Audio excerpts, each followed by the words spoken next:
तो देखते ही देखते एक और बजट वर्ष 2021 का भारत सरकार के द्वारा पेश कर दिया गया और इस बजट में भी कमोवेश वही चीज़ें थी जो पिछले 1-2 साल से जिस दिशा में वो चीज़ें चल रही थी।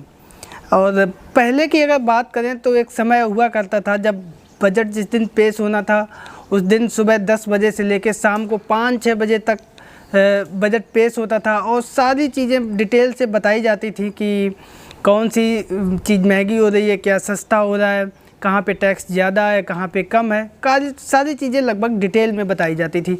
और उसके अगले दिन जो है रेल बजट पेश होता था, क्योंकि रेलवे नेटवर्क सबसे बड़ा दूसरा जो है सेक्टर हुआ करता था।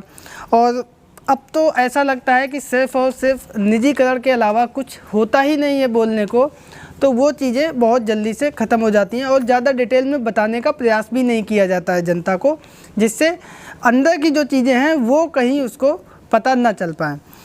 और एक बात गौर करने वाली है, जो डिफरेंस है पहले के बजटों में और इस बजट में, वो ये है कि पहले जब बजट पेश होता था तो बजट पेश होने के बाद जितनी भी विपक्षी पार्टियां हुआ करती थी वो उसका विरोध करती थी। भले ही उसमें कुछ अच्छाई हो तो भी विरोध करना, अच्छाई ना हो तब तो विरोध करना ही करना है। अब वर्तमान में क्या हो रहा है कि बजट पेश होता है उसके पहले ही लोग तारीफ़ करने लगते हैं, और जो पार्टी से जुड़े हुए लोग हैं वो तारीफ़ करें वो तो समझ में आता है, बट आम पब्लिक भी जो उस संगठन से जुड़े हुए हैं वो लोग भी तारीफ़ करने लगते हैं। मतलब पता नहीं किस दिशा में सोच है, क्या है। तो बाकी एक चीज़ और जो डिफरेंस है वो ये निकल के आता है कि पहले बजट से अगर हम तुलना करें, जब अपना देश आज़ाद हुआ था उसके पहले ईस्ट इंडिया कंपनी हुआ करती थी और उसी कंपनी के हम सब लोग गुलाम होते थे, उसी का शासन था।